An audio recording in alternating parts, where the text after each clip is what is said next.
I'm Heather McGrail, the President and CEO of the Greater Manchester Chamber. And so it's my pleasure to be here this evening to facilitate this candidate forum for your town council. It's always wonderful positioning for a chamber outside of the town, and also I'm not a resident, so I'm just a neutral party to come in and help facilitate, help you get to know the stances of your different candidates so you can inform your voting. All of these questions were pre-submitted, and we've done our best to compile as many as we can get to tonight, and I'll go into that in a little bit more detail coming up. But I first wanted to thank the candidates here tonight. So thank you all, first of all, and I want to thank Christine Perez, Alan Roy, Ted Combs, and Ron Dunn for their candidacy. As obviously, we all know that this takes a ton of service and work and blood, sweat, and tears to even be here speaking about your stances in the first place, let alone all the other things involved. So thank you so much for that and for your service to the town. Without further ado, I'm just going to read through some rules just so everybody has the expectations for this format, as well as some other different rules involved. What we're going to do for general format is that we'll have opening statements, closing statements, and then a cluster of questions in between. All of them will be 3 minutes response time. The order of opening and closing statements, you just saw a little dance we were doing up here. That was randomly picked out of a bucket. Ironically, they all picked the same for opening and closing, which I've never seen happen before, but that is what happened. So we will have that order. And the flow of responses to the questions in between opening and closing will be randomized according. So not the same candidate will go first and last, and we'll mix that up accordingly. Again, each candidate will be limited to 3 minutes for opening, for responses to questions, and for closing statements. Sean will be our timekeeper over here, and he's going to hold up the yellow card when there's 30 seconds remaining, and the red when time is up. So you just want to mind that over there. Please try to only address the topic of the question in your response, and cover topics and themes. We're doing what the majority asked about, so if you can try to incorporate the question into your answer. I know sometimes it's easy to not do so, but we'd really love that. And of course, given time constraints, I'm going to do the best that I can to get to most of the questions that we had submitted. So you'll see that some of the questions do have multiple questions embedded because they're on the same theme, so that I could do my best to aggregate and get to what the residents really want to hear about. If your question is not referenced tonight, please do reach out to the candidates afterwards, because given time constraints, we're simply not going to get to all the questions that were submitted, which is pretty typical. Please do wait until it's your turn to speak. I'm sure I don't need to say that, and never interrupt or speak over one another. And if you can, please speak only on behalf of your own stances, because this is not a debate and we won't have opportunity for rebuttal. So just what you stand for only, and not referencing other candidates. I know that we all are going to speak into the microphone. Seems like those are okay, but you might need to lean in. So audience, please will you let us know if you need the volume raised up for any candidate to make sure that it comes through live and clear. And there will be no public comment or public question period for this format. All makes sense? Yes. Okay, great, awesome. Okay, so in order, randomized, we are going to start with Ms. Christine Perez. Thank you. For your opening statement. Thank you. I have to tell you, I speak in front of the House with 400 people, and I'm more nervous about this for some reason than I am usually about that. But for those who don't know me, my name is Christine Perez, and I am running for town council. In June, I will have lived in Londonderry for 18 years. My husband and I moving here after having spent a couple of years out in Colorado hiking the Rockies. But I've basically been a New Hampshire resident since 1980, other than that. I'm a retired registered nurse. I spent most of my career in cardiac intensive care, ER, and the recovery room. And I feel that my extensive health background has instilled in me a strong belief and a strong commitment to serving others and the needs of others. I'm happily married. I have two adult children and 3 grandchildren that live just 9 miles away, so I do feel very blessed in the fact that I have family close by me. I'm currently in my second term as one of your 7 state representatives for Londonderry. I was inspired to run for office by parents that arrived at my doorstep and during COVID, or right towards the end of COVID, and asked me to run.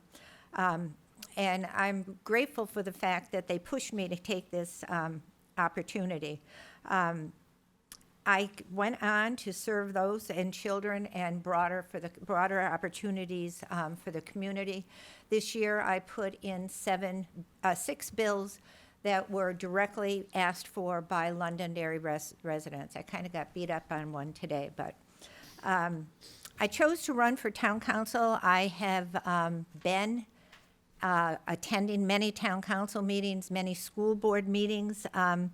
I decided that I needed to be a voice, a very strong voice for Londonderry. And I've carefully reviewed the warrant articles that have been put in. I have carefully looked at surveys from the town master plans and have actively participated in town council meetings and in school board meetings. I've collaborated with the school board on many matters impacting the town of Londonderry directly and supported many initiatives that have impacted Londonderry specifically at the State House. My goal is to continue to work, but I think maybe a voice, one of 5, may have a little stronger push than one of 400. I'm looking forward to it. I think that I have a reputation for my honesty and my transparency, and you'll always know exactly where I stand, and thank you. That went fast. Wonderful. Okay, and Mr. Alan Roy. Hi, my name is Alan Roy. Run for town council. My wife and I moved to Londonderry 15 years ago. We were hoping to make this our last home purchase. We wanted to plant some roots here, have a home for our children and our grandchildren. And we've seen all the changes happening here, and that's why I chose to run. I worked my trade for over 30 years, and after that I worked for a couple of financial companies. Then I now work part-time for a nonprofit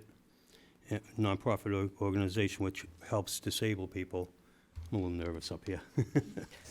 But anyways, I work with disabled people. We work with helping them live independent lives, and some of them too have to worry about what's going to happen if things change, taxes go up. They're on fixed incomes. They're worried about, and I have seen some of them had to sell what they had and move into a housing somewhere, and that's a big concern of mine. So that's why, I want to help. I want to be the voice for the residents. I want to help those that are worried about what's going on. And just a couple of my notes here. The thing is, myself, I became disabled about 20 years ago, and that's something that can happen to anybody at any point in your life. I've meet with newly disabled people, and their age ranges go from anywhere from their teens up to 80, 90 years old. You can. All it takes is one fall, and your life changes. It is a big change. I lived the change. I'm in the wheelchair. I lived that change. I use my wheelchair, and I use my crutches for very short things.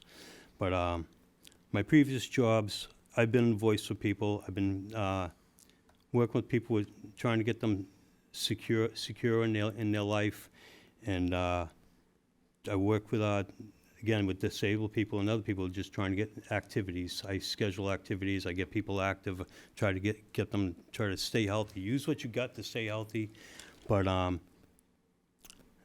see that watching the way Londonderry has been changing. We can develop in other ways. We can develop in the business sector. We don't need to be doing all this residential, because one thing for sure is it's not cost efficient for the taxpayer, because we're getting hit with the population growth tax, and it's not cost efficient for people trying to get into housing. That's time. Okay. Okay. And Ted Combs, your opening. Yes, thank you. Those of you who don't know, my name is Ted Combs. I grew up here in Londonderry. I was born here, raised here. I grew up playing rec soccer, being in Cub Scouts and Boy Scouts, and being an Eagle Scout from Troop 521. I was in the high school marching band. I went off to college and came back to town. I've worked in project management for every industry you could probably think of. I've worked in residential, commercial, large commercial fit up, the federal government, and now both of the major utilities between Massachusetts and New Hampshire, managing multi-million-dollar budgets. I was elected to the budget committee many years ago for a 3-year term. I was on the planning board for, I believe, about 6 to maybe 8 years, and now finishing up my second of 2 separate election terms on the town council. You'll find me in the fall and the spring at the soccer fields with my son. He's 5 years, going on almost 5 years old, actually. Love playing soccer with him, being out whenever we can. In the wintertime, you'll find me skiing with my wife and my son. My parents are still living in town with my younger brother. We have enjoyed this community, and we've grown up here. Community is at our roots. My parents have been involved with the St. Mark's Church for many, many years. My dad now many years now with the Lions Hall.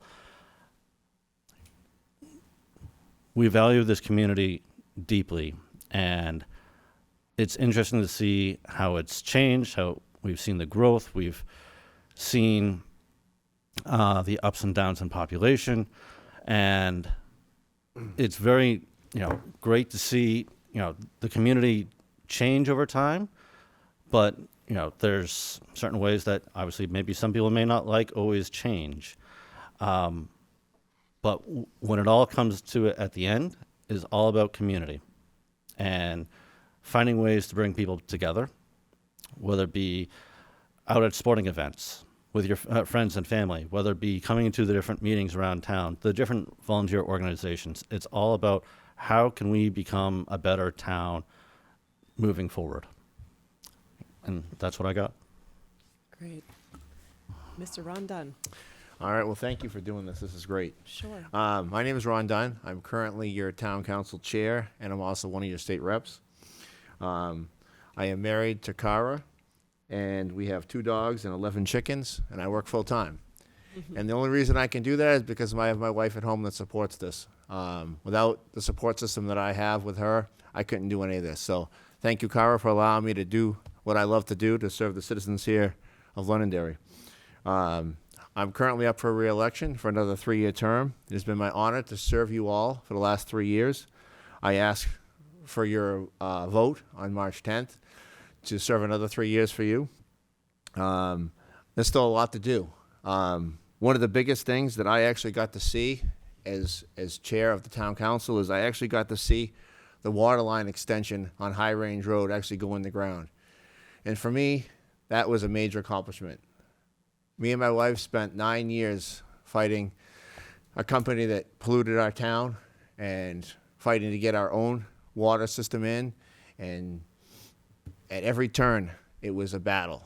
So to actually see the water line extension go in, and I'd actually like to be on the town council to see the water actually go in the pipe and see the people on High Range Road and on Parliamentary actually get water to their homes. That would be such a long adventure to come to fruition. So for me, I have a great passion for water, as you guys all know, because me and my family are personally affected. My dog has no thyroid because of the PFAS in the water. We can't prove that, but we know that that's the truth.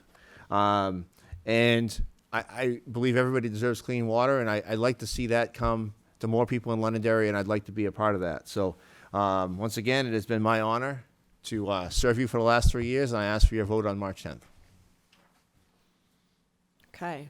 So with those opening statements done, we're going to move into the question period now. And the first to answer will be you, Mr. Roy, by our order of randomization. So I'm going to just repeat the question for all of you, though, so you'll all hear it again when it comes to your turn. So question number 1. Let me get to that. Do I have a chance to get my coat? I'm freezing. Oh, sure. Yeah. Okay, so this question is about how the roles of the town council, town staff, and boards work together and coexist. We had questions about whether the council holds any accountability for things like compensation of town staff came up, and about the level of collaboration and alignment between the town staff, council, and boards. In your answers, please reference the degree of divisiveness that you perceive to exist right now. And if you perceive divisiveness, how would you plan to break that down? So for you, Mr. Roy. From what I've seen is, as far as I know that the town council does set wages for some staff.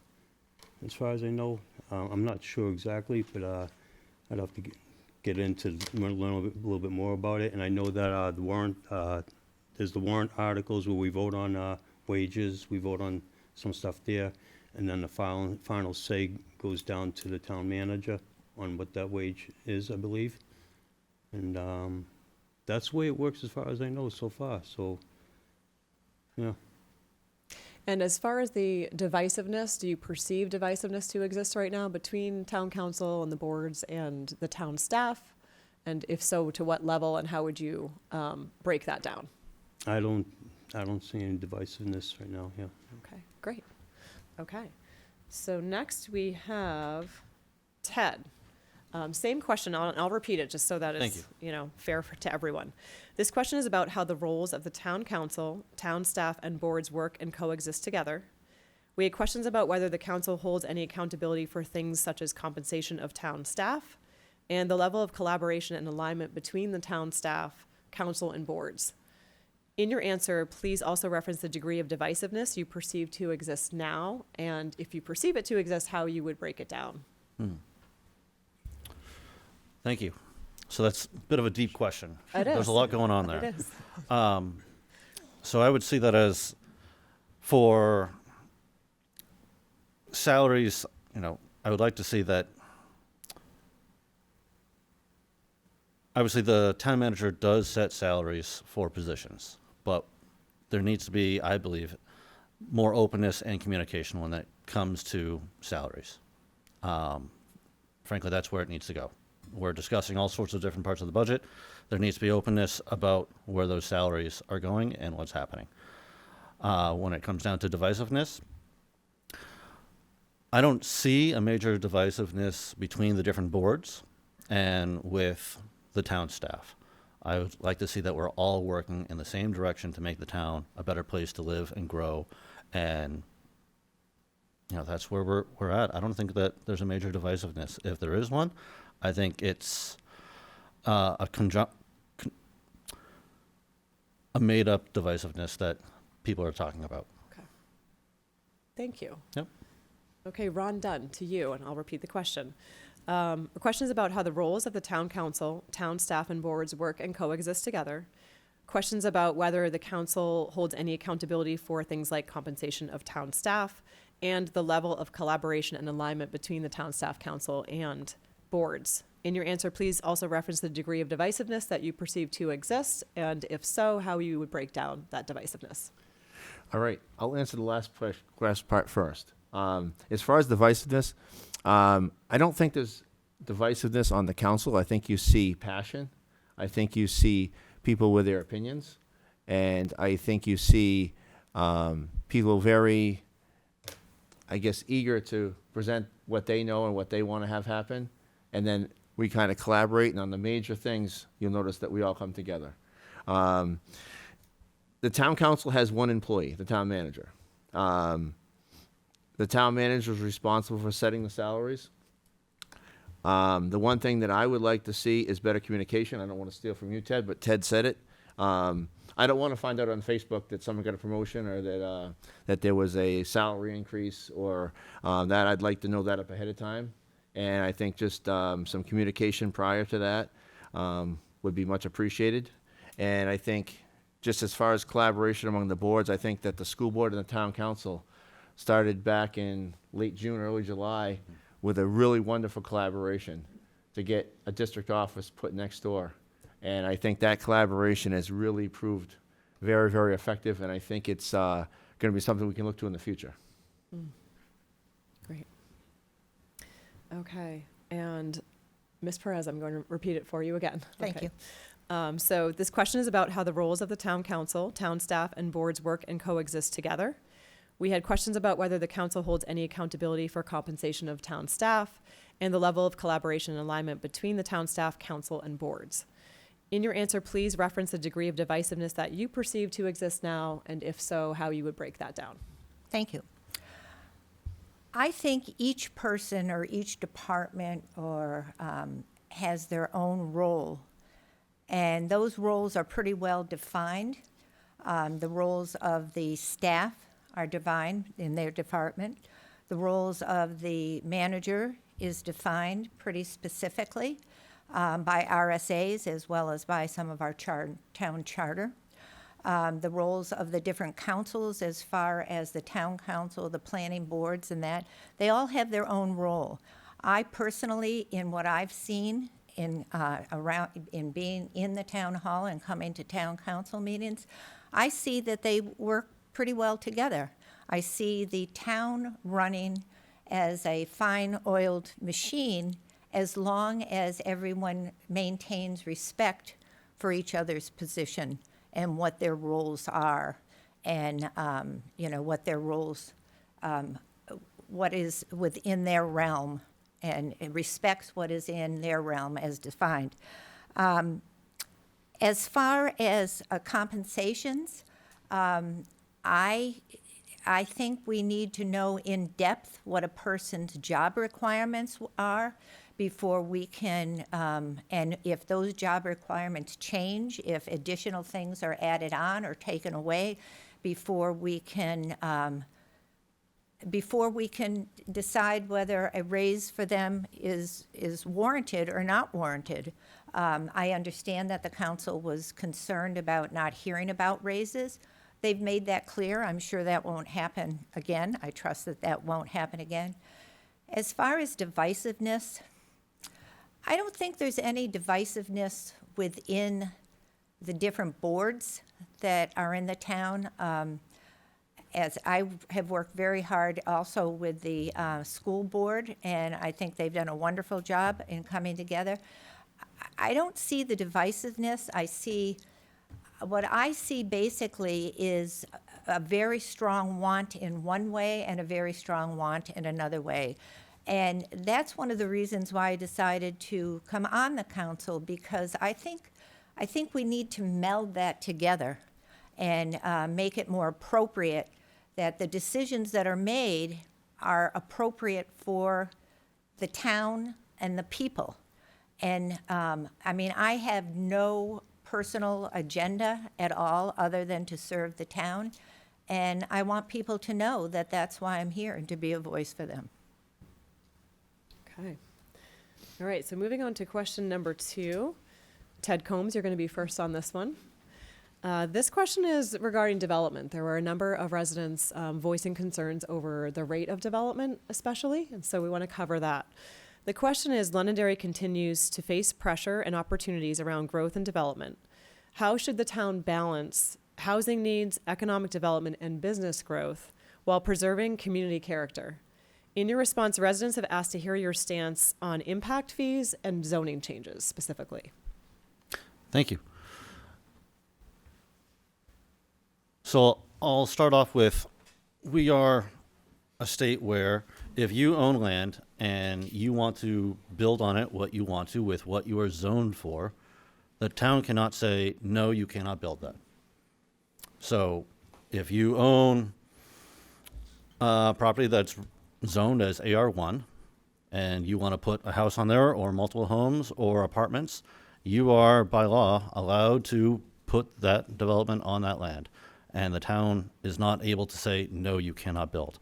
Or if you own a commercial property, you are allowed to build on that property, and we are not allowed to say, no, we don't want that property, we don't like you, we can't do that. That's not legal in the state of New Hampshire. We cannot do that here. I believe over the past 4 to 5 years, we've only gone up by 1,000 people in this town of Londonderry. We've grown at a rate of, I believe it was either 3.2 or 3.4% on our population over that time period, which is one of the lowest population growth in that time period. The town of Merrimack, New Hampshire grew at about 11% per year.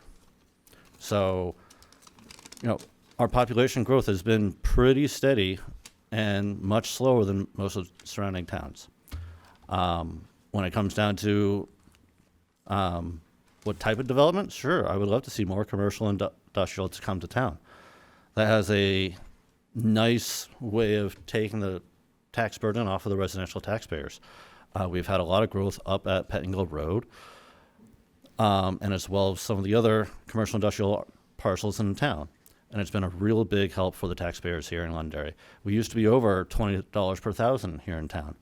We're now sitting at $14.43, I believe, per thousand. So with all that development over time has really helped reduce the tax rates for the people within Londonderry. Now, obviously, yes, our home values have also gone up as well, but certainly most of the state of New Hampshire has seen their home values go up as well, too. When it comes down to impact fees, I believe how they are written right now with the state of New Hampshire, I don't think the impact fees are the right way to go. Thank you, Mr. Mulholland. That impact fee will just be passed on to the homeowners of wherever that may be built, or the commercial industrial user that may use that space. And as well, you can only use impact fees in certain ways. So for example, a impact fee on a residential project can only be used for a school project. You can't use impact fees on commercial industrial projects to go towards a school project. Oh, thank you, that was fast. Okay, next up is you, Ron. All right. So I'll repeat the question. Londonderry continues to face pressure and opportunities around growth and development. How should the town balance housing needs, economic development, and business growth while preserving community character? In your response, residents have asked to hear your stance on impact fees and zoning changes. Okay. I will start with the last part of the question. So we had a presentation from our town manager at the last town council meeting, and he presented us with 8 different methods. And I think that the best method that I see is the one we're currently using right now, is the collaboration method, where the developer and the town work together. This method puts skin in the game for both the town and the developer, and they're working towards one unison project. One project that was mentioned is on Pillsbury Road. They're working together to try to put an extra lane in there. I think that's the way to go. I think the town collecting the money and having to use it for a specific item is something that we wouldn't have to worry about with this. We're collaborating with the developer to do something that's good for the town and good for the developer and good for both parties, and they both have a vested interest in it. So that's how I feel about that. As far as development goes, I think Ted said most of it. Our planning board can't just deny somebody because they feel like they want to deny somebody. So I feel like we need to grow and develop in a way that is correct for the town. I think that some of the things we've done in the past with conservation land is great. The people in the prior to us that bought up a lot of conservation land, that's really good. We have the Musquash and different places we can go and enjoy the conservation land. So I think that's another good opportunity for us to do that. And Lithia Springs, we just took that over. So I think there's a lot of good opportunities for us here. Okay. Christine Perez, next. So Londonderry continues to face pressure and opportunities around growth and development. How should the town balance housing needs, economic development, and business growth while preserving community character? In your response, residents have asked to hear about both impact fees and zoning changes. I will start with the zoning changes. I fought very hard against some of the statewide zoning changes that were implemented last year at the state. I feel that they are directly going to impact Londonderry in a negative way, many of them. I just think that I believe in local control, and to take away our ability for that local control, I found very troubling. As far as, I think we have had a lot of development. And I think one of the problems that people see is that when we have a big development or a big business that comes into town, perhaps on Pettingill, we're giving them a break on taxes. And I don't understand that, because when I bought my house, nobody gave me a break on my taxes because I bought a house here in town. I think that needs to be looked at. It's been asked to be looked at by the town council. And the planned urban developments have been asked to be looked at by the town council this year, and they have not yet, that has not yet come forward. Impact fees. I have been fighting for impact fees, speaking for impact fees for the past 3 years. Many towns have them. Many towns utilize them. The way they are utilized, I think Salem has the very best plan for this. For everything that is built, there's a certain dollar amount that is put away. They just increased the impact fees that they could be used for building a DPW. That just came into law this year. We could have had money towards the DPW building that we want here in town. We were told as residents that the impact fees would be looked again when budget season came up around. Budget season came and went. It was never looked at. Impact fees are utilized in many, many towns very effectively. Now, we had them at one time here. The town made a mistake on what they did. They were sued, I believe, and had to give the money back. But they should have learned from their mistakes and kept them, and we should be utilizing them now. Conservation. I don't think we're balancing our conservation. I happen to live in an area where I had conservation behind me that was basically, we were told it was going to be conservation, and it was sold to a developer. We need to look long and hard before we make these decisions that are going to impact us. Thank you. I stopped. Right on time. Okay, Mr. Alan Roy. So, Londonderry continues to face pressure and opportunities around growth and development. How should the town balance housing needs, economic development, and business growth while preserving community character? In your response, residents have asked to hear your stance on impact fees and zoning changes. Well, I have to agree with Chris about wanting local control, that the state shouldn't be telling Londonderry what we should do with our properties and how much property we could have. And as far as the growth, the housing, medium home cost in Londonderry is $688,507. I did this little bit of research on it, and the average market rent is $3,690. That's it's not affordable for people. Talking about population growth, that's been on a decline. Population growth has been dropping. In 2000, I'll give you real quick. In 2019, we had 196 new residents come in, but in 2020, we had negative 594. In 2021, 443 people come in. That didn't make up for that 594. 2022, it was 247, and 2023, 148. So that's just showing a steady decline in population growth. We don't need, and you have a piece of property, you want to build something on it, and like they said, you can't tell them you can't do it, but as far as conservation in properties, Londonderry had the opportunity to buy Woodmont. They didn't do it. That could have been something nice they could have given back to the town, and it wouldn't have gone to developers. It's gone to developers. It's a huge mess if anybody's seen it over there. We didn't get what was promised to us. So the growth for Londonderry, I think needs to be more focused around business development.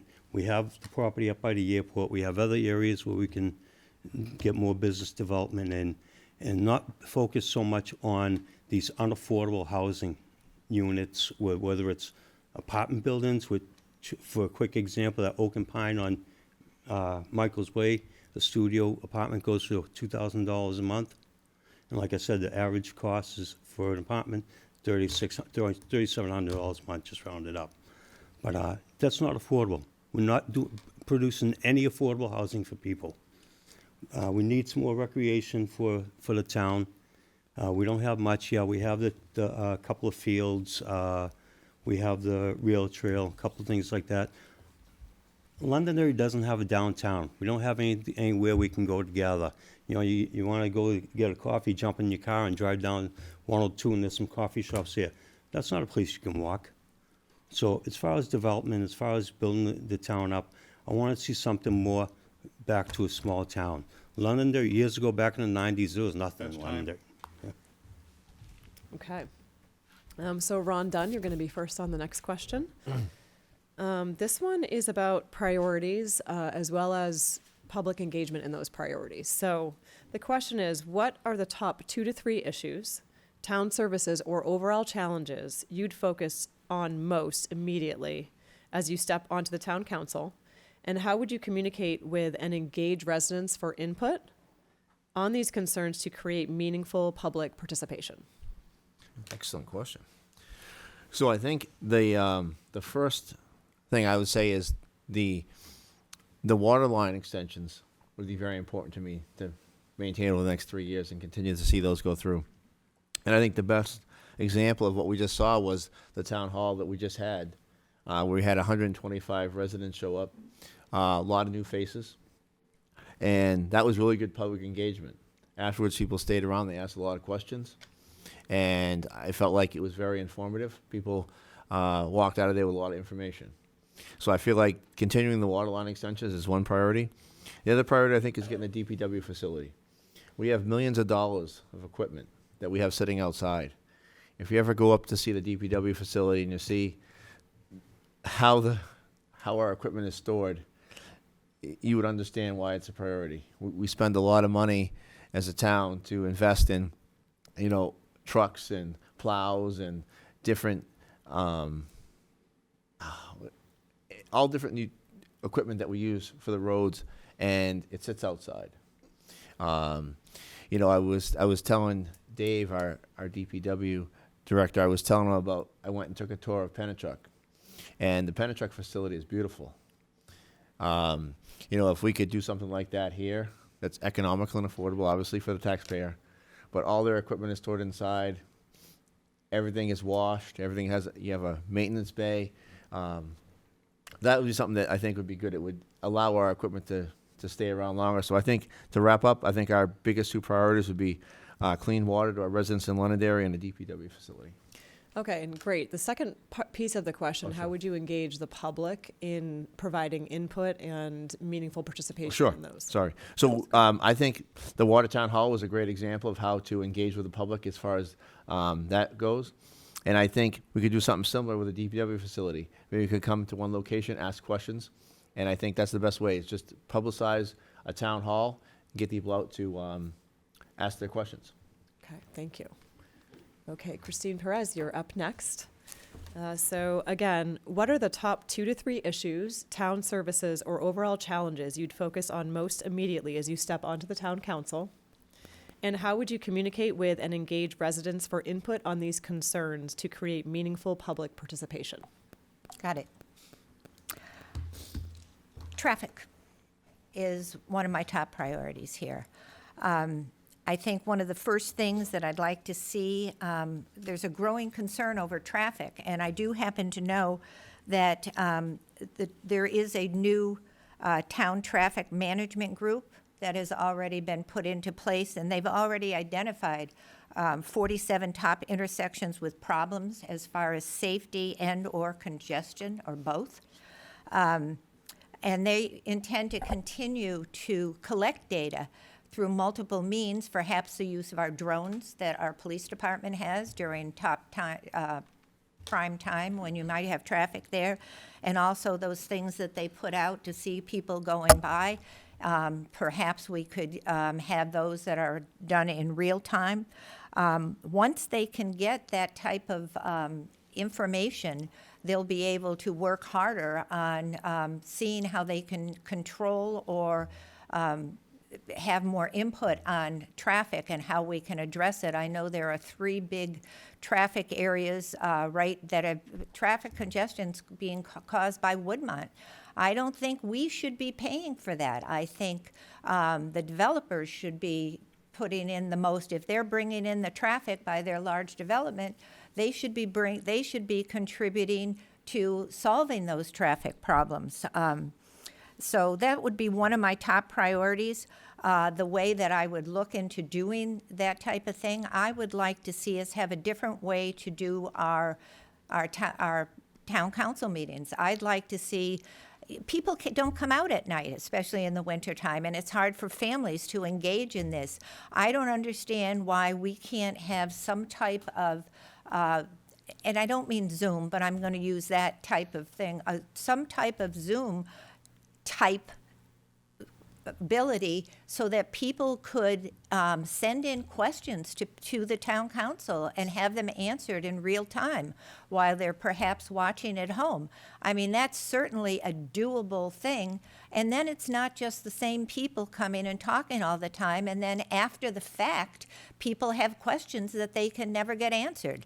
I think that would be a very easy way to engage the public. And I believe in town halls. I think the Watertown Hall was a great idea. I would have done it a little bit differently than it was done. But let's have a town hall about traffic. Let's have a town hall about what other things that you might want to see. And my third one, quick, before I get cut off, would be conservation. Okay, thank you. Mr. Alan Roy, we're going over to you. Top 2 to 3 issues, town services, or overall challenges that you'd focus most on immediately as you step onto the town council, and how you would communicate with and engage residents for input on these concerns to create meaningful public participation. I'll start with that. There is the input. Yeah, town halls are great, and having these meetings where you can get input back from the residents is huge. I've been at a couple of them, and being able to put down your concerns and then have everything tallied up so that we can see what direction we're heading in. That's a really big thing to do.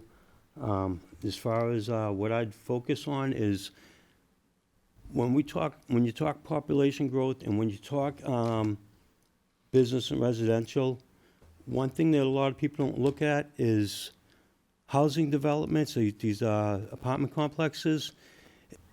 It's being taxed as residential, but the home for the property owner, that's a business. So that's a shady area, and that needs to be changed. That needs to be taxed per unit. That is a whole different way that we need to do that, because they're causing, if a development comes in, we get hit with a population, we get hit with more taxes because they had to increase services for the population growth. The homeowners didn't cause that. The developer caused that. The developer should be footing that bill themselves. And that bill needs to stick with them, not with the residents that had nothing to do with it. We don't get a cut of their profit. We don't get to use their facilities. So why are we paying for a portion of their taxes? That is a huge problem. Another thing is conservation. I'm involved in adaptive sports. I love to see people get out and be active. Whether you're disabled or able-bodied, you need to have some things to do. So I'd like to get some more focus on that there, get people doing that type of stuff, and look at where we can develop again back on the business end. Get some businesses in here. Get some impact fees from them. Let that help with the process of developing the town better in that area. We're not doing it residentially. We're failing. And as far as I'm concerned, it's failing because the taxpayers shouldn't be. We shouldn't be getting hit with that bill. So let's look at things a little bit differently. Move on to more business structure. Move on to activities. Move on to something to give back to the town so the residents have something to do. That's about all I got. Okay. All right, Ted Combs. Yes, thank you. I don't repeat it need for you to you. repeat the No? question. No. We want to be equitable. I know by the know. time you get to Thank 4 you. around, though, you know the question. So for 3 major items. So first off, we have water expansion and clean water in the town. Ron hit it out quite well, but What we're going to be working on next, and is what we need to be leading forward with, is expanding off of the main pipeline on High Range Road. I believe the areas we're looking at right now are expanding off of Lawson Farm Road, and one or two of the communities further south of there going eastward. That is huge for the town. We need to be looking at expanding water access for people if we can. Secondly, we need to be looking at DPW. Ron hit on it well with the DPW facility, but I think we also need to be looking at moving forward with hiring more people within DPW and having more and better trucks for them. We're seeing this winter, how many snowstorms are we seeing? And it's not just taking care of the snow, it's maintaining safety for people in town, being able to walk safely, drive safely, the highway. We maintain, on a safety-wise, the fire department to help people out who have car accidents on the highway. We need to also maintain all the roadways within our town so that if people are having accidents within town, that they are being safe too. So that goes in hand with plowing in the wintertime. We need to make sure people in town are safe, and as well our drivers are safe. They're maintaining a lot of miles of road in this town and a lot of hours. And it's a wear and tear on the men who are driving the trucks right now.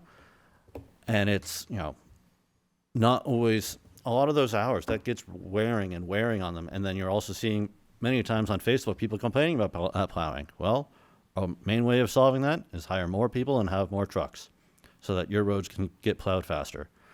And thirdly, I'd like to accomplish and look at expanding our recreation possibilities for people in town and for our kids in town. Do we look at expanding our playgrounds in town? Do we look at, I believe some people put in the master plan for the town questionnaires, potential a water feature, potentially a splash pad in town. Do we want to look at doing more tennis courts or pickleball courts? I know this looked at it in the past, but we should look at expanding our recreation for people in town.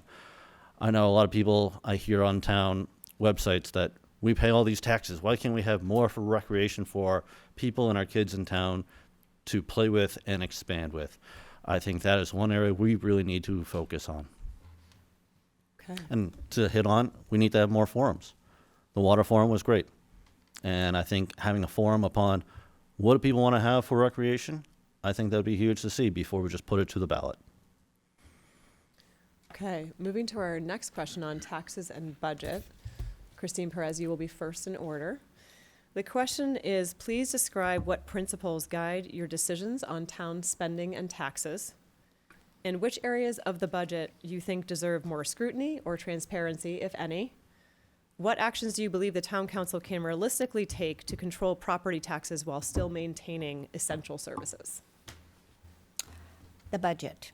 I think our budget process perhaps needs to change. Instead of the budget committee, well, first of all, we did have a warrant article at one time that the people voted in favor of, that they wanted our budget committee to have power, which a lot of towns have done. Our budget committee happens to be completely advisory. It doesn't need to be that way under the state law. Perhaps we should look at that if that's what the people want. But as far as the budget committee, I've done a lot of research applying for this job, and I would like to see our budget committee, instead of being handed a budget in November and saying, here, what are you going to do with it? I would like to see them involved in the actual line item preparedness from each of the different departments in the town. I'd like to focus on what strategies that we might do to trim budgets. For example, just because you had a line item that said you needed this much for paper doesn't mean that you need this much for paper plus. We're going more digital. We need to go more digital. We need to look at each line item and see how that line item is being utilized, and if it's working, and if it's not working, where can we cut it? We need to look at things that, and we're not good at this at the state, but we need to look at things that we put into play, if they mean anything to us now. We need more public engagement on the budget. We need to do more with surveys on the budget, and I think the best way for the town council to be inactive in the budget process is to be part of the process, not an afterthought of the process. And in other words, be more engaged with the budget committee, meeting with the budget committee more and seeing what their recommendations are and taking them into consideration. But again, if the budget committee if we set strategies, if we set priorities, what we need to do, how we need to do things, and how things are working, that's what we need to do if we want to bring, tighten up things and see what need to be done. Was that all the parts of that question? I think so. Okay. I know it's a loaded question. Taxes and budget. Okay, so Ted Combs, we're going to you next. I'll repeat the question since it's early in Thank you. lineup. Okay. Please describe what principles guide your decisions on town spending and taxes.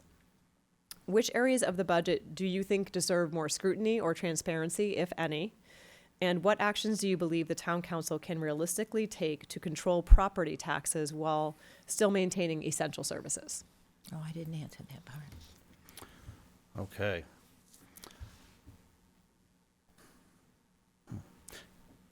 There's a lot there. Can you please repeat that again? Yeah, I can. I can. missed part of it. And this is what happens when you're trying to cover all of resident questions, but these poor folks have to answer aggregate questions on the single theme. So respectfully understand. Describe your principles that guide your decisions on town spending and taxes. So kind of more of a broad question. Which areas of the budget you think deserve more scrutiny or transparency, if any?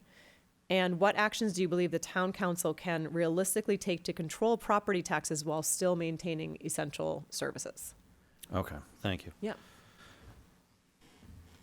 So I think for the budget's sake, we've become very transparent, I believe, over the past couple of years in various departments within our whole budget. And I think one of the big things that we've implemented this past year on the council is having our finance director come into us quarterly to give a finance presentation and see where we are at right now within our budgets. Percent spend within the different departments has been great to see. I think one of our biggest areas that has been a huge accomplishment is the firefighter overtime, which has always been a big struggle over the past 20 years, has really come right in line this year compared to past years. Now, we did pass a budget last year that really increased their overtime line, so that really helped. So I think it's huge that we're able to look at our budgets on a quarterly basis. I think that's a big difference. For keeping the taxes level, I think one of our biggest ways to combat that is to advertise the town to companies to hopefully come to town to help reduce the tax rates. And I mean, costs go up. Union contracts go up over time. That's unfortunate fact of life. And everyone wants a raise at their own job where they live. Well, our men and women who work for the town of Londonderry, they would also hopefully like to have a raise at some point too.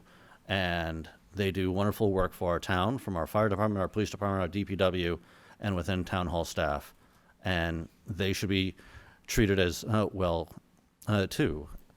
And so it's a fine line of making sure that things don't get out of hand, but also knowing that we have essential services that the people within our town need.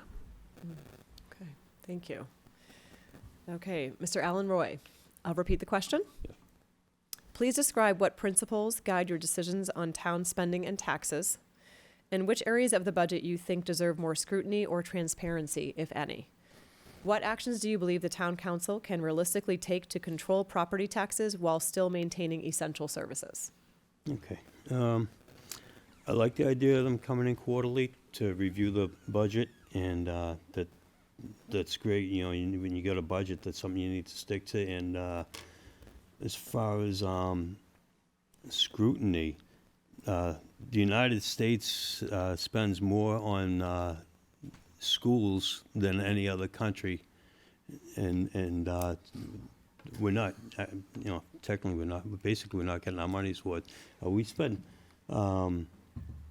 That's about 70% of our taxes roughly on the school system, and that really needs to be looked at. We need to find a way to try to trim that down. That's a big cost on us, and I don't see it worth the cost. We've seen that during COVID, when a lot of kids just showed that they weren't learning in school. So something's got to happen there. Something needs to be scrutinized there. What was the other part? I'm sorry. The last piece was, what actions do you believe the town council can realistically take to control property taxes while still maintaining essential services? Oh, so control property taxes, like I said before, the way those other projects are being taxed, that's something that taxpayers shouldn't be footing the bill on. So that needs to be changed, and focus more on getting some businesses in here, so those businesses can bring in a lot of tax dollars. I've seen a lot of tax breaks given out to businesses. That needs to stop. So we need to, or at least draw it back some, so we'll get our tax dollars on the businesses and have them help us out with that stuff there. Okay, thank you. Okay. And Ron Dunn, All right. good? I think I'm good. You're good. I think I'm good. Okay. If I miss any piece of the question, so Fair I enough. think the biggest problem is the default budget system. Okay, let's be honest. That is an issue. So as your state rep, I have I put a bill forward last session, and I have it resubmitted again this session to try to fix a small piece of the default budget. The default budget is very complicated, and there's many, many pieces of it to it, and every single entity seems to have an interest in a piece of it. So it's very, very hard to change the system. But I'm hoping that I can change one piece of the system that will help us. And this piece of the system is when you keep positions in the budget, just so you can have enough money to cushion yourself and not fill that position. So when we leave position in the budget and we use it to spend on other things, that's wrong. That's not what the citizens appropriated the money for. So if we can fix a small piece of the default budget system, that will help us, but we really need a better system than the default budget. I am a fiscal conservative, and I listen to the residents' needs. And when the residents came to me during budget season and said, we need you to do something about this budget, I'm the one that stepped up and said, hey, can we cut $400,000 off this budget? And we collaborated with the budget committee. The budget committee and the town council worked together, and we were able to trim $400,000 off. We also worked with town staff. Town staff had some really good inputs as to places that we could cut, and I think that's a good example of things we can do. Budget committee, town staff, town council, we can all work together to try to at least minimize what we can. We all know that the healthcare costs, insurance and all that is getting out of control, but we can try to minimize some of that things by collaborating together and trying to save money where we can. So, did I answer all the questions? I think All right. so. Yes, thank you. Okay, so we're on to question number 5. Christine Perez, you're going to be first on this Okay, one. I'm ready.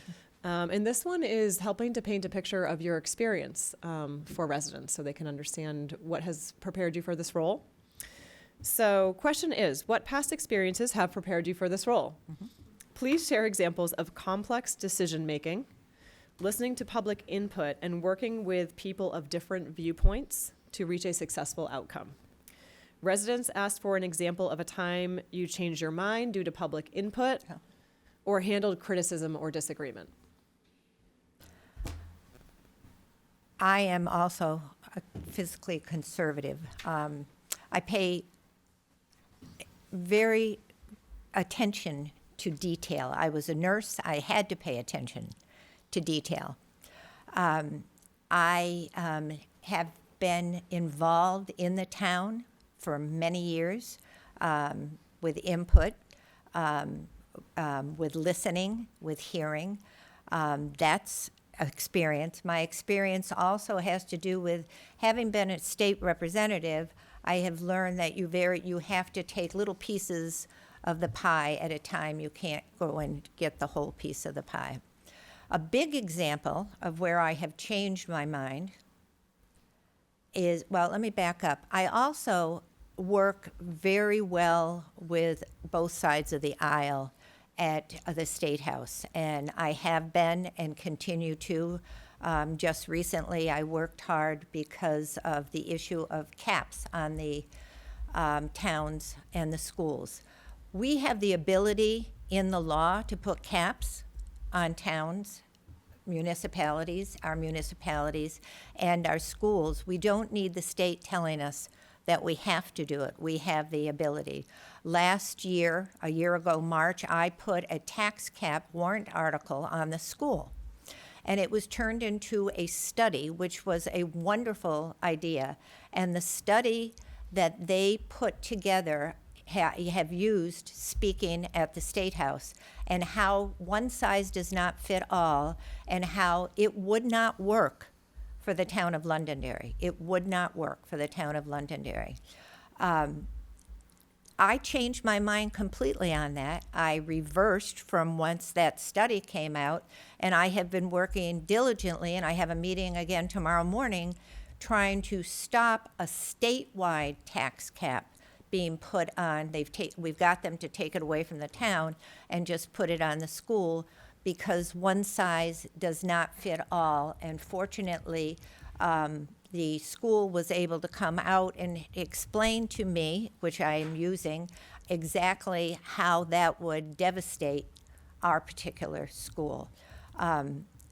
I think my experiences with, and my passion for believing in this town, and my passion for the people of this town, show in everything that I do. People always know that I am honest to a fault and get in trouble for that, and that you will always know where I stand on something, whether you agree with me or you don't agree with me. But I am willing to listen, and I do change my mind when it's appropriate. Time. Perfect. Thank you. Alan Roy, what past experiences have prepared you for this role? Please share examples of complex decision-making, listening to public input, and working with people of different viewpoints to reach a successful outcome. Residents asked for an example of a time you changed your mind due to public input and handled criticism or disagreement. Well, I've worked for a couple of insurance and financial companies, and so I've helped people write plans to protect their money and to help them save money for the future. So doing that there gave me some experience with the financial part, and working with people. Actually, my job now is I'm basically a peer mentor coordinator, and I work with people with all different types of disabilities. So I talk to people every day. I call them up. I listen to their concerns. I look for services they need. I help them try to find services to get them what they need, and get them in a better place.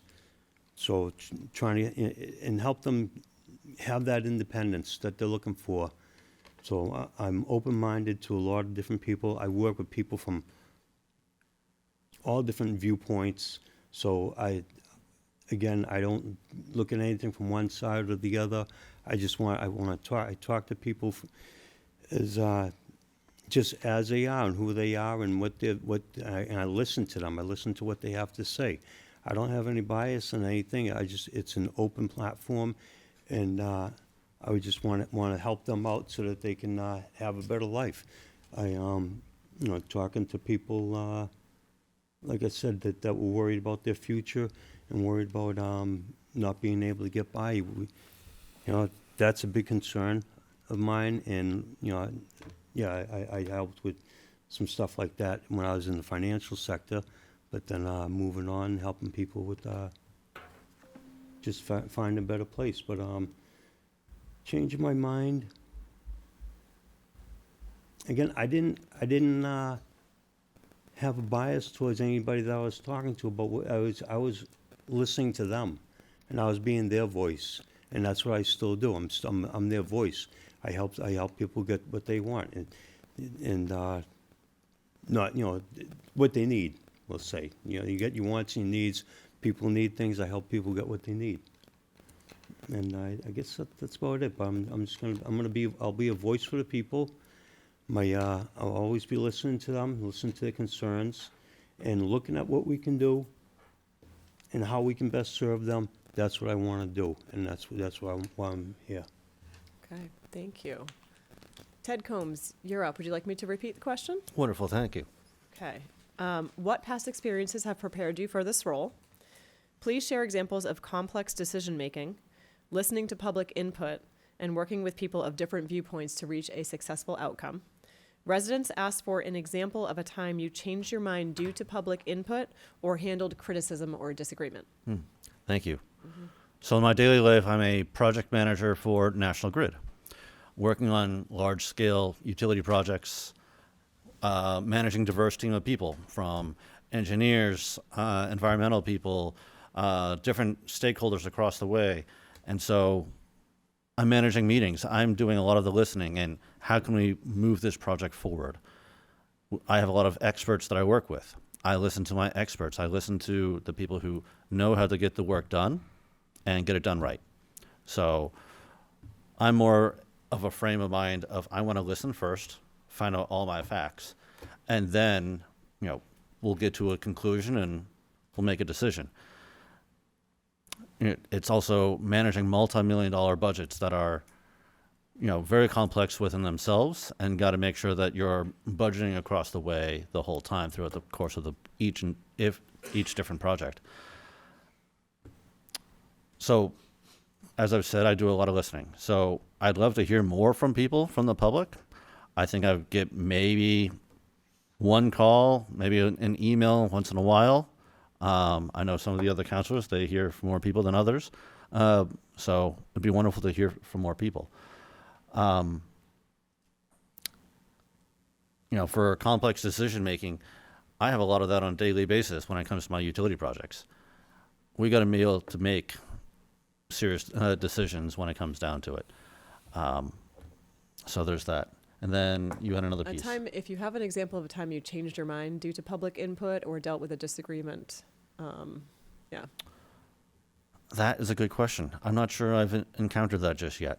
But another piece of going into what prepares me for this is I've now had 6 years on the town council, multiple years on the planning board, and as well 3 years on the budget committee. The experience matters. Knowing how to handle the hard decisions up here and knowing where and when to make the right decisions, or what is also in the best course of action for all 27,000 people who live in Londonderry, not just a select few or people who may feel one way or this way on a particular subject. We got to be looking at a grand scale, global picture of all people who live in town. Okay, thank you. Ron Dunn. All right, I'll take a stab at it without you repeating it. Okay. All right. I work in the retail world, so I deal with customer service every day, and I think this transitions well into politics. No issue is the same. Customers come up to me and they're very upset about something. Maybe one of their prescriptions was incorrect, or something in particular happened to them. Every situation is unique, and it's all on how you handle it and how you deal with it at that time. And I think it transitions well into the political world. We deal with a lot of complex issues up here that are sometimes not always have a road plan ahead, or been paved before, and we have to figure out a way to articulate our way through that. As far as a good example of something where my mind was changed would be 3 years ago when I ran for town council. I was leaving the budget committee, and we took a tour of the DPW facility. And at that time, I said, we don't need a new building. We can just work with what we have. We can do this. We can bring trailers. We can do this. I was thinking we could just do some simple solutions. Well, I spent about 3 hours up there, and in that 3 hours, I was like, wow, they really have a lot of needs. And then I thought about it some more, talked to more residents, and did another tour up there with Dave about a year later, and really realized that they need this facility. And it can't just be patchwork together. They need something that's going to be viable, and it's actually going to save the taxpayers money in the long run, because right now we have expensive equipment sitting outside, and if we put it inside, we can get more life out of it. So that was an example of where I feel like my mind was changed and can actually save the taxpayers money by spending a little bit of money up front. As far as the last piece of the question, I believe, goes, at the state level, we argue the issue. We don't argue the person. And I'd like to see that come to town level more. I feel like at the town level, we spend a lot of time focusing on one person's opinion, and that person is a certain way or another. If we just focused on the issue and tried to resolve the issue, we could all collaborate better together, I think, and move in a better direction. So I'd like to see us focus more on the issues and not the person. Okay, thank you. Okay, so first in line is Alan Roy on this question. And it's very focused on infrastructure. Some of you mentioned some details of infrastructure, but we had a lot of questions around that theme. Question goes, how should the town plan for long-term infrastructure costs? Given the increased level of development, there are necessary infrastructure upgrades needed as a foundation. What are your priorities for roads, utilities, and public facilities? We definitely need to do something about the roads because the traffic has picked up. And for the infrastructure for that, I think if we can bring in more business and start implement impact fees, I think that would help with pay for that there. I don't like the idea of increasing taxes on people. So we don't want to try to stay away from that. But bringing in the more business and the impact fees to try to help with the infrastructure. But the roads definitely have to be looked at so that our roads weren't designed for heavy traffic. I know that I've seen it on my road. It just got beat up, and fortunately, we finally, just this past summer, we finally got it repaved, and that was nice. It needed it, but we need to definitely look at that there. So. And any thoughts about public utilities and other forms of infrastructure? Utilities and public facilities? I'm not sure all that much on public utilities. The only thing I deal with on my properties, I get well and septic. I get electric. So I don't know. It's expensive. I don't know what we can do about that. Okay, thank you. Okay. All right, Ted Combs, you're up with the same question. Let me repeat it. How should the town plan for long-term infrastructure costs? Given the increased level of development, there are necessary infrastructure upgrades needed as a foundation. What are your priorities for roads, utilities, and public facilities? Okay. So we just had a presentation at the last town council meeting from our DPW director and his assistant director, where they're going to be hiring out a company to actually go and assess all our roads. They're going around with this vehicle. It's going to scan all the roads, take all these pictures, and see which roads are in good conditions, bad conditions, and see where we actually need to be focusing on, instead of just by a general eyesight viewpoint or when was the last time we did this road. I think that is a wonderful way for us to go forward. It's great use of technology and a better use of our money to be able to focus where we need to focus. I remember we're on a 100-year cycle to replace a road. So if you replace a road today, it probably will not be replaced for another 100 years from now with our budget cycle, with how much money we're putting towards our roadway infrastructure. I know a lot of people don't want to spend more money on taxes to improve roads, but the only way to reduce that number of years to be able to get back to replacing your road at some point is to spend more money on roads. It's an unfortunate fact of life. Construction costs money, and we want good roads so we are not getting potholes, we're not getting wear and tears, people aren't blowing out their tires. Unfortunately, things just cost money. Two other areas that we need to focus on is expanding water in town. We know that from the St. Gobain problem that we had, a lot of our wells in the western part of the town, and as well even further eastboard of High Range Road, are very contaminated wells. We need to expand our water for our people in town to have safe drinking water. And then another piece that I'd like to have us look into in the future is to see what town-owned buildings and or town property can actually have potentially solar built upon, whether it be for reducing our own expenses on the town or have a project where a company owns the solar and they pay us back for a lease agreement.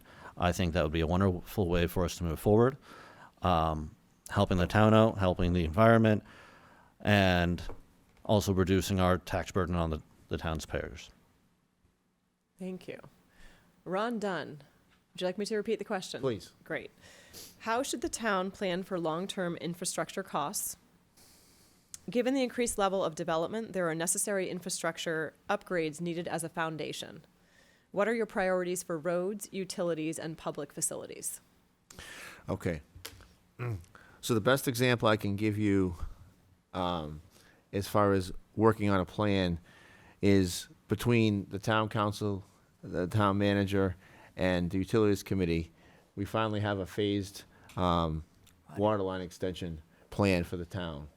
What this allows us to do is there's different amounts of money on each phase. So if a grant or matching funds or anything comes up, we can apply that project to that grant. And if the voters will approve the warrant article, we'll actually have some money where we can put up some matching funds beforehand so we can apply for these grants ahead of time and save the taxpayers overall more money. So I think that's a good example of how, once again, collaboration between the town boards worked well. We actually have a phased project now, and we actually can apply for grants. So we can apply for different things now. And I think as far as, I really think collaboration between the developer and the town is a really good way to fix a lot of our roads.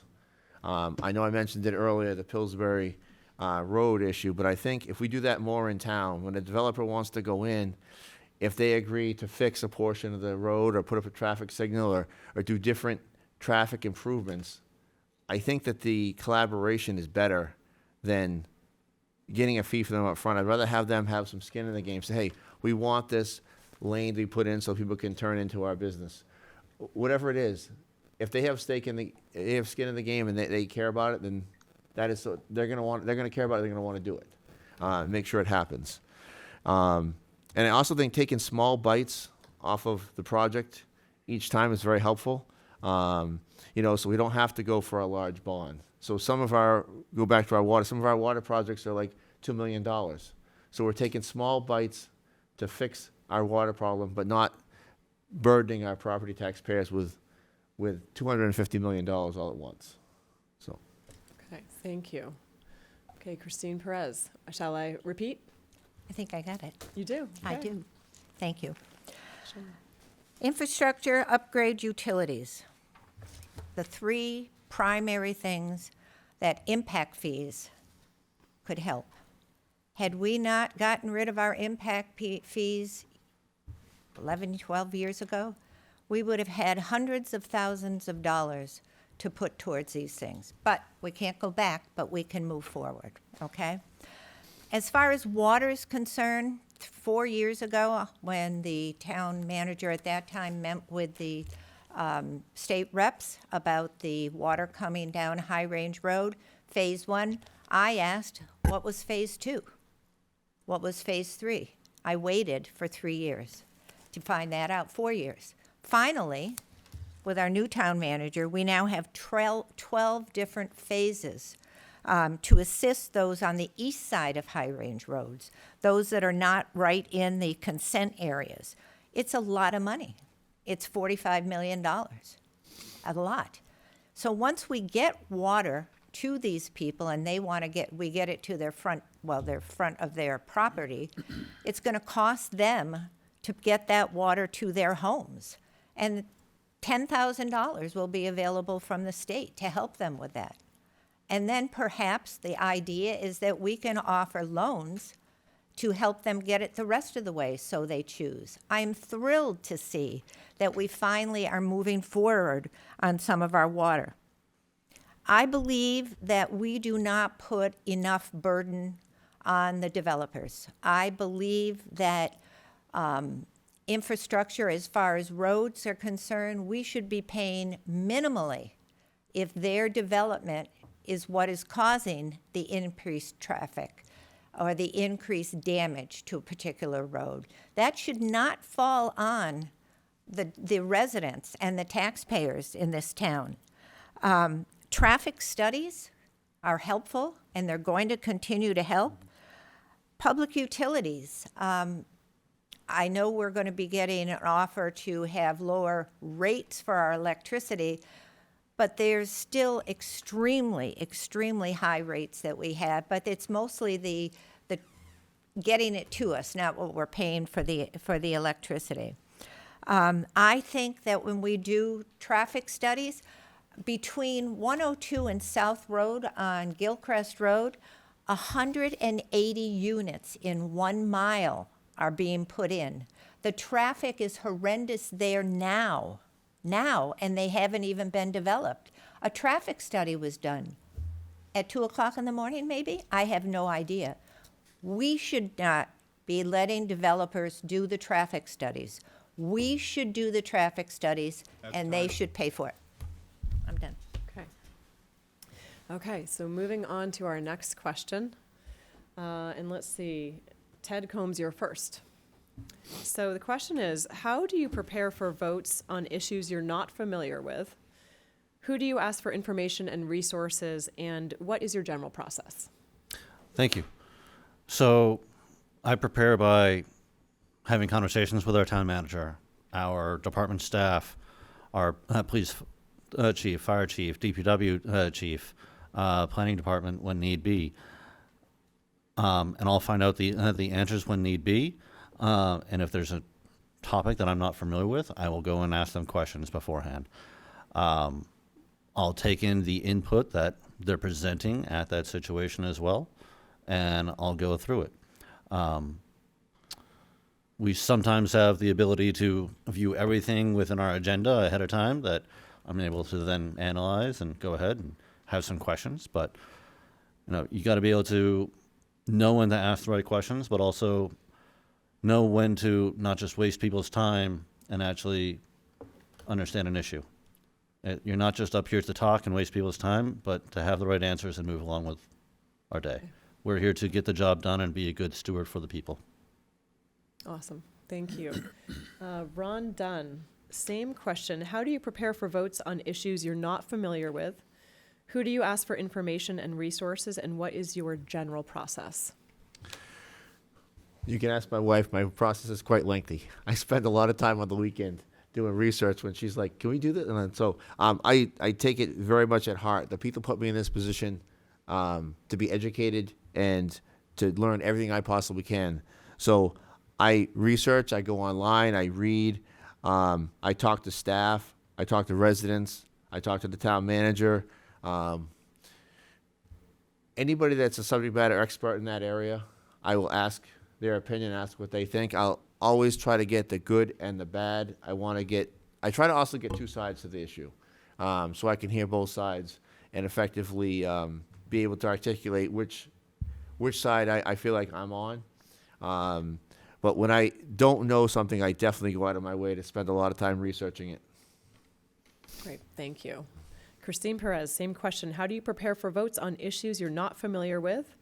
Who do you ask for information and resources, and what is your general process?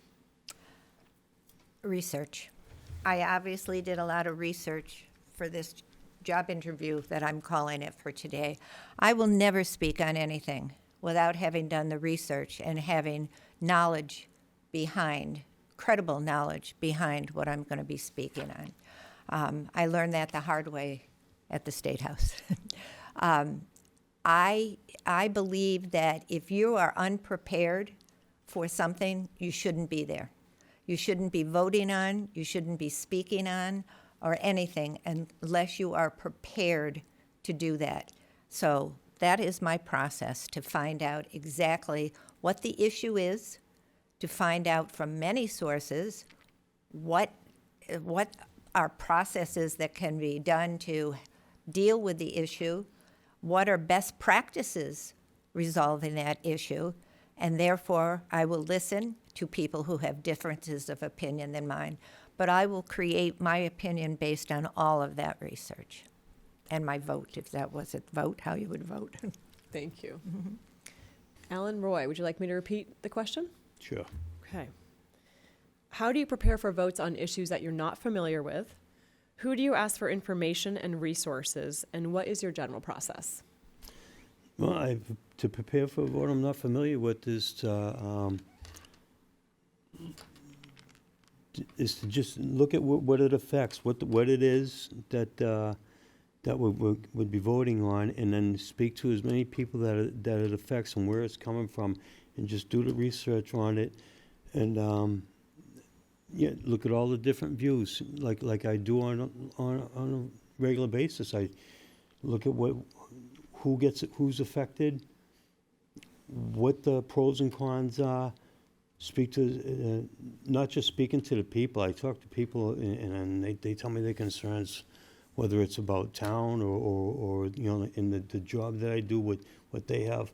So I'm always listening to people to see what they have to say. But I also do the research to find what it is that we can get, what it is we can use to solve the problem, to make everyone happy.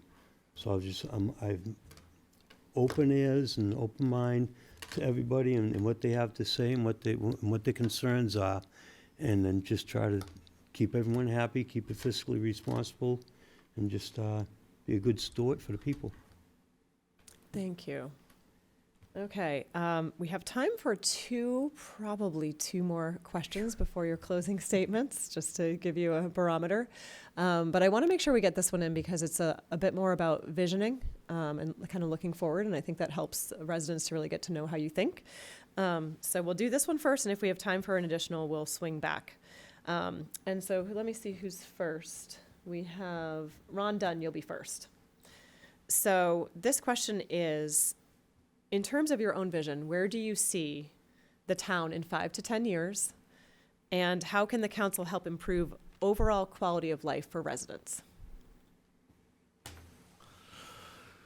Okay.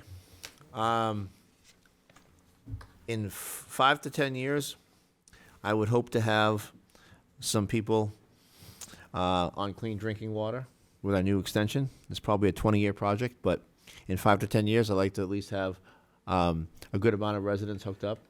And I would like to see that St. Cobain has paid their fair share and come through and helped all the people that are in the consent decree, like myself, and taken care and made sure that everyone has clean drinking water in the consent decree.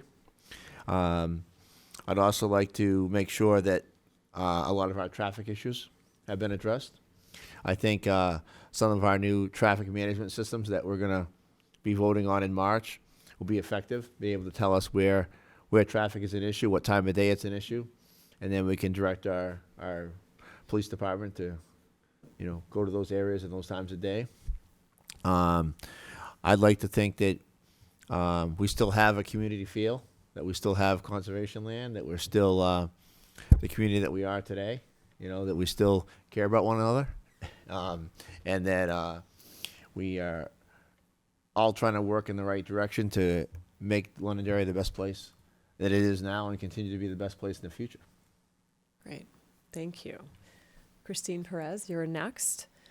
In your vision, where do you see the town in 5 to 10 years? And also, how can the town council help improve overall quality of life for residents?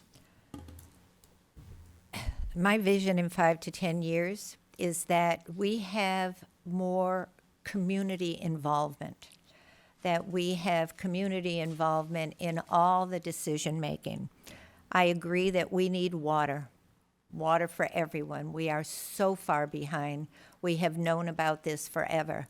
I don't ever want to see another business, another manufacturing or storage facility ever be built that can do the damage to us that St. Cobain has done. I actually have a bill that I put forward that has to do with environmental impact studies on development.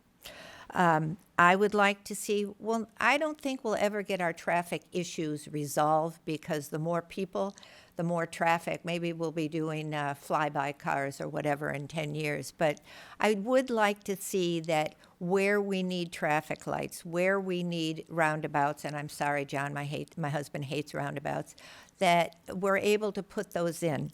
I would like to see that the people of the town are happy with how their town is run, are happy with their officials, are not afraid to speak and have their voices heard. I want to have the voices of the people in this town heard loud and clear and paid attention to, and development and things done around them and not around any particular thing. I'm concerned right now at the fact that we don't seem to be able to get things into the town. For example, the building next to the vacant space next to Market Basket, nobody's looking at that. We need to be able to, what's going to happen to the Rite Aid building? We need people to want to come to our town to bring in small businesses, to bring in things that are going to help the taxpayer, not hurt the taxpayer. So my vision is pretty much that the people are heard and that they get what they want. And I hope to be here in 10 years, as today's my 75th birthday. So that being said, thank you. Happy birthday. Okay, so going over to Alan Roy. Question is, in your own vision, where do you see the town in 5 to 10 years? And how can the council significantly improve overall quality of life for residents? In 5 to 10 years, I'd love to be able to see Londonderry at the point where we can get some more business in here to help with that tax burden. I want people to be more at ease with not worrying about getting taxed out of their homes. 'Cause that's, like I said, that's been a big issue on a lot of people. And from what from some surveys that I've seen and people I've talked to, they're not happy with the direction that the town's heading. So I'm hoping that we can change that, and we can get some more recreation in here, get some stuff for people to do. And like I said, I'd love to be able to see Londonderry was looked at as, I guess, a place to go apple picking. But unfortunately, over the years, we've lost a couple of apple orchards. And I'd love to see something come back to Londonderry where we're not just, bring the businesses in, but I want it to be a place where people want to go, where they want to visit, to even for a day to go use some recreational areas that we have. Because myself, I know people, they travel, we drive to 20, 30, 40 miles to go ride a trail or something, or go do something else. Londonderry doesn't have that. We have a 10-mile rail, no, almost 10 miles, 9.5-mile rail trail. It's flat, it's okay, but we need some more stuff for like an all-persons trail, like for something that's adaptable for disabled people that can use too. The Musquash area, I've never been in there. I doubt I can get my wheelchair in there. No, I can't. Common, I can't go around our Common on Mammoth Road in a wheelchair. I've tried, it's hard. My wife had to push me. There's a lot of areas I can't do. We need something that's more inclusive for all the community. We have an aging population, actually, if you look at it. Londonderry, between 54 and up, we're 60% more than 60%, I think it was, of the community. And we need something that's gonna include us, that's not gonna push us out of town. We need to be better focused on, focused on getting control of the taxes and bringing in business to help with that. And I want to be an attraction for the businesses too. Somebody wants to bring their business here. I want the employees to look at Londonderry and say, I want to go do this. I want to go do that. Not just I want to go pick some apples, because that only happens a couple months out of the year. So let's give something back to the community so that everybody can enjoy it and everybody can be happy to be here and want to stay here. Thank you. Ted Combs. Do you want me to repeat? No, thank you. Okay. So 5 to 10 years from now, I think of that as looking at what my son will be in 5 to 10 years from now. He'll be 10, almost 15 years from now, and my parents will be in their mid to late 70s. And, you know, Londonderry is all about family, and it's all about the two ends of having a family. And so I see the vision as being able to expand our recreation in town, and expand out, you know, what can we do for the young people in our town, our kids who, you know, want to have a wonderful time growing up and being here and saying, this is the best place I've had to grow up being a kid, and then wanting to bring their family back to Londonderry.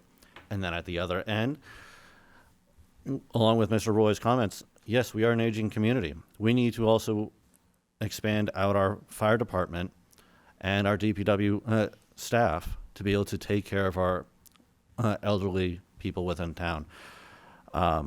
Unfortunately, as you get a little older, you may have some health issues that go along with it, and or as well on the other end with the building in town from commercial, industrial, and as residential, there may be issues at those properties.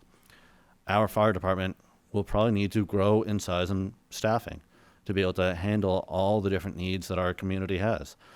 And the last thing I want is for someone to have an issue in the south part of town, someone have something in the north part, someone in the middle of town. All three companies are busy, and then that fourth person who's then having a heart attack, we can't get to. And we need to then have mutual aid. And if that person can't be saved, you know, that I really wear that on my chest, that saying, why couldn't we have had more people to be able to go and save that person? We really need to be able to make sure that all our people in town are living here safe, and that saying, this is a wonderful place for us to live. And then the other piece is, I think we need to expand out our economic development department and actually have a more of an advertising arm to it. A couple of years ago, we actually developed a video advertising in the town of Londonderry. I think we need to move forward and do another one and go out to different trade fairs and the different businesses out there and the businesses that are here to use that themselves to expand out the business growth within our community. So it's, you know, a multi-point arm.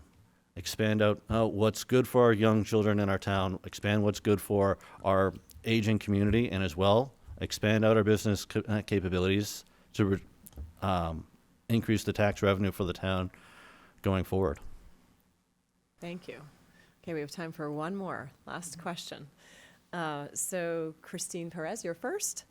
And this one is, what improvements to town services and departments are most critical? And as a tag on to that, what role should the town play in supporting police, fire, and emergency services specifically? Well, there's no question that we must support town services at 100%. We depend on our police, our fire, and our DPW. They are needed by every single citizen in this town, and we need to support them.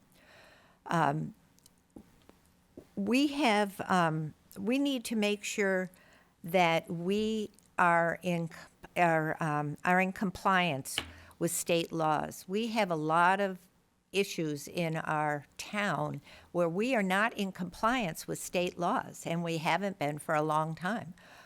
We need to make sure that that happens.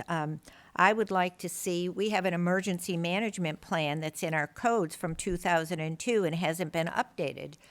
Supposedly it was updated in 2017, but there's no record of it being voted on. That should be updated every 5 years. We're not doing that. We have a financial management plan that needs to be broken up into different parts.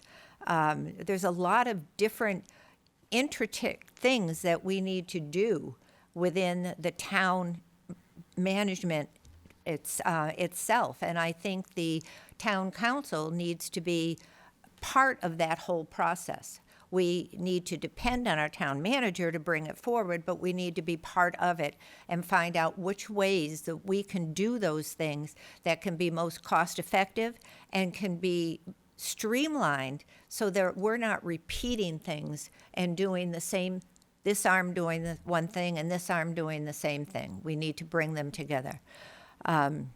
Was there another part to that question? I think you covered, it was police, fire, and emergency services, and then just what improvements to town services and departments. Well, I think our town services, I think, are good. I think for the most part, they're very good. And I think our town offices and departments work well with one another. But I do think that we just need to clean up our act a little bit. We need to make sure we streamline things and that the right hand does know what the left hand's doing, and that we're not wasting time, valuable time and money by not being streamlined and not being in compliance with codes and RSAs. And I think we have the management now to be able to do that, and if we can work with the town manager, this can be accomplished very, very quickly. I can see that being done. Thank you. Thank you. Ted Combs, you're next. What improvements to town services and departments are most critical, and what role should the town play in supporting police, fire, and emergency services? Okay, wonderful. So, some of our services that are really critical that probably need to be improved upon over the next couple of years, I had touched on before. Our fire department, our DPW.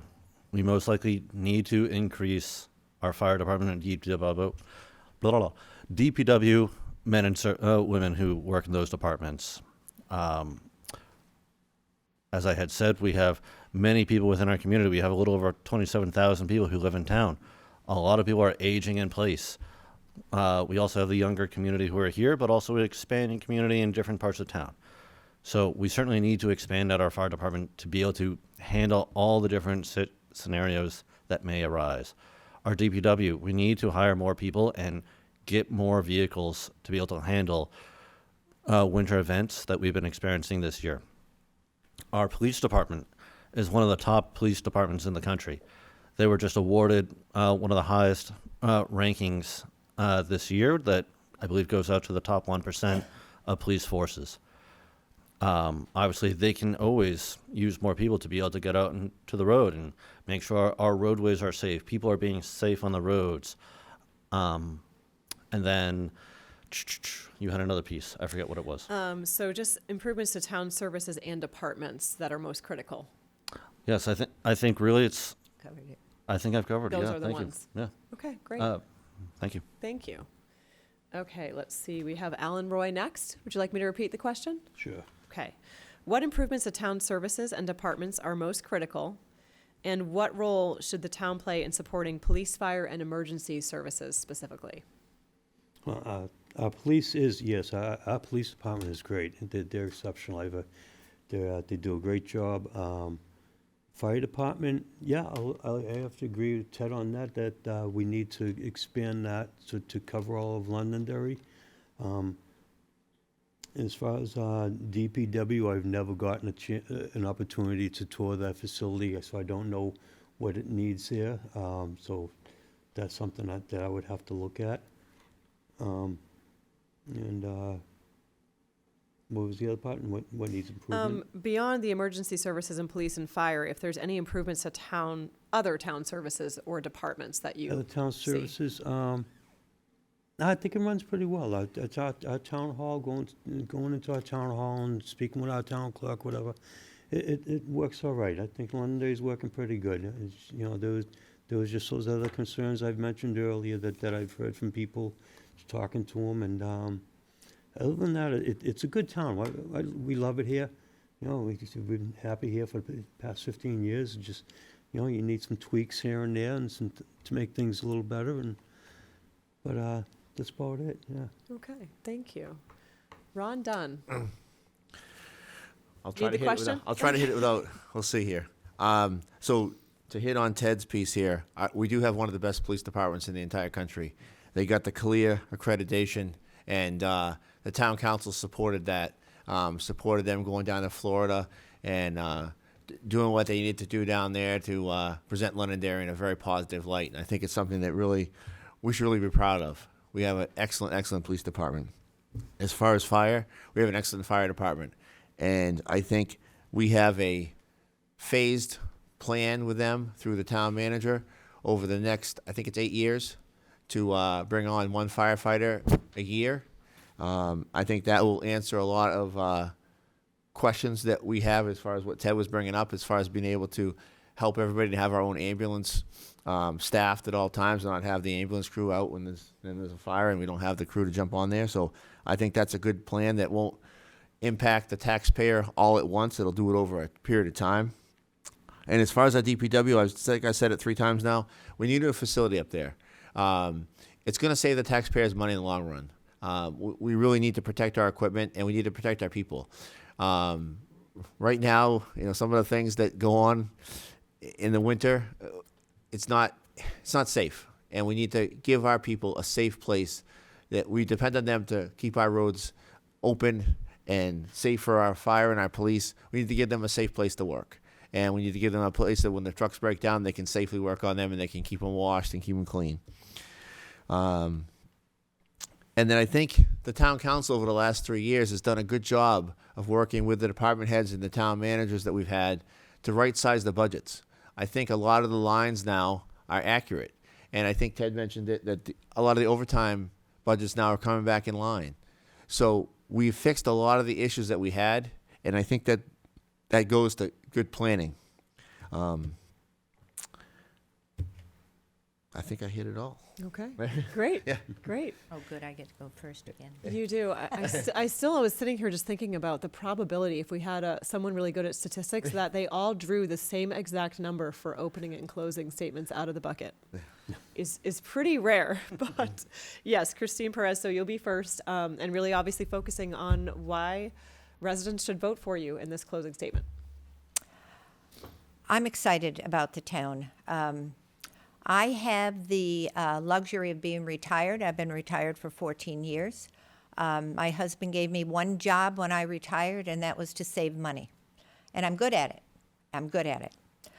I'm excited about the town right now. I think we have a town manager that you have heard multiple times tonight that he's done this, and he's done this, and he's gotten this, and he's put this together, all in a very short period of time.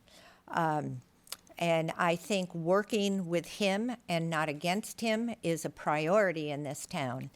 And I never go into something half-baked. I go into it 100%. And you will have 100% of my devotion to this town. I would like to see us work more with the school on perhaps combining some services or something that we might be able to do to save the taxpayers' money. I have a very good relationship with the town council. And I just would like to see us work together to try to move this town forward. And I think it can be done. I think we need to, we have the opportunity. And I unfortunately think we've missed some things in the past few months that we could have moved forward on. And I can be your voice. I want to be your voice. I have been your voice at the State House. And now I want to be, I think I have a much better shot at one out of 5 than 1 out of 400. So you will have 100% of my devotion to this job. I get passionate about things, and I'm constantly working on them to make them better. You can ask, I'm up at 5:30 in the morning working on state stuff, not past 9 o'clock at night. So I will be working ferociously towards things for this town. I have the time, I have the patience, I have the knowledge, and I would like your commitment to allow me to do that. And thank you. Okay, thank you. Alan Roy, your closing statement. Hi, yeah, I love this town. I think we have like what Chris says, we have a good town manager and like to work with him. And I'm used to being a sounding board. I talk to people, like I said, I talk to people all the time. I call them up. I called a guy one day, and I asked him, how you doing? He says, do you really want to know? He says, you don't want to know? I said, tell me. And we sat on the phone for half an hour, and I just let him talk. I will be your voice. I will listen to every resident. I want to hear what your concerns are. I want to work with the budget committee to see if there's some way we can trim back on some of those, the school costs. I want to work on, trying to find a way to change the tax code for apartment complexes so that the taxpayers aren't getting hit with part of their tax burden. So we shouldn't be getting that. So I want to work, I'm not doing this for me. I'm working for Londonderry, and I'm working for the residents of Londonderry. And that's who I want to, that's who I'm going to work for. That's who I'm going to listen to. I will take in what you have to say. I will go to the council, go to the manager, wherever we have to go, wherever your concerns are, and we will work things out. But that's what I want to do. I want Londonderry to be, like I said, a great place for people to live and want to stay. I don't want people worrying about getting taxed out of their homes. I heard too much of that, and I've seen some of it firsthand. I don't want to see that happen to people. And so let's just work together. And I ask for your vote. I will be your voice, and I will do what I can to make this a better place for everybody and a great place to live. Thank you. Ted Combs, your closing. Yes, thank you. So I've been on the town council now for a total of 6 years. 3 years on, a few years off, 3 years back on again. This role takes a bit of experience. It takes know-how. The first year I was on, I listened. I didn't speak out. I listened to my experts. I got to know the position. You got to know when to create a ruckus and when not to create a ruckus about a situation.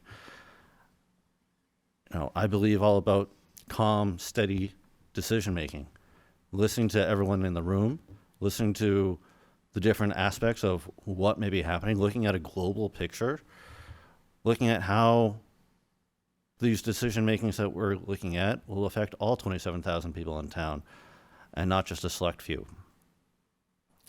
I look at this as being a good steward for the whole town and doing what's right for everyone and finding what is the best course of action to be able to lead us forward and to be able to make Londonderry the best place to live. From our toddlers in town to our middle-aged workers to our retirees who are living in place. We have a wide-ranging, diverse population here that makes Londonderry one of the best places to live. And as I see it, we're an hour from Boston, hour from the beach, hour to the mountains. You couldn't ask for a better place to live. I'd love to see more people come to the meetings or email us and say different solutions upon how can we maybe make this a better place to live. Come to us with different ideas. What are your ideas to maybe make this a better place to live? We may not have all the answers and all the solutions, but I'd love to hear positive solutions upon how can we make this a better place for all of us to live and enjoy. Thank you. Thank you. Ron Dunn, the floor is yours. All right. I want to say again, it's been my honor to serve you for the last 3 years, and I ask that you allow me, as the voters, to continue for the next 3 years, to continue to serve you and do the people's work. Londonderry is a great town. It is the best place to live. People want to come to Londonderry. Look at how few homes we have on the market. And when homes do go on the market, how quickly they sell. People want to come here. We have created a good environment here. We've created a good space for people to come. People want to reside here. They want to say they're from Londonderry. When I'm up at the state level and I tell them I represent Londonderry, I hear very positive things at the state level for Londonderry.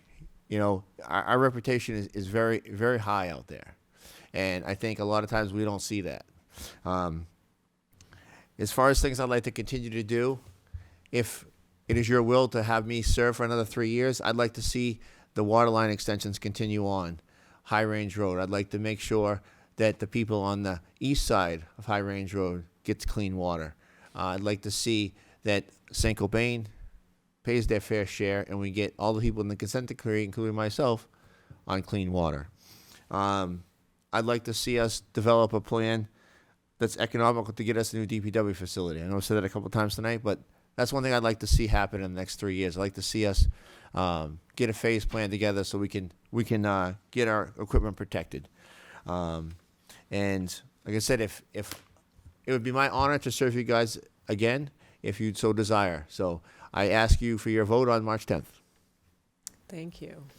Well, Christine, Ted, Ron, and Alan, thank you so much for your time this evening to share your stances. Thank you all for allowing me to come over to facilitate. Thank you for doing And it. thank you, residents, for being here and being engaged citizens. This was lovely, I have to say, and it was really good to get to know all of you a bit. So with that, I think that's a wrap. And again, thank you for your time. I have signs in the back if anybody's interested.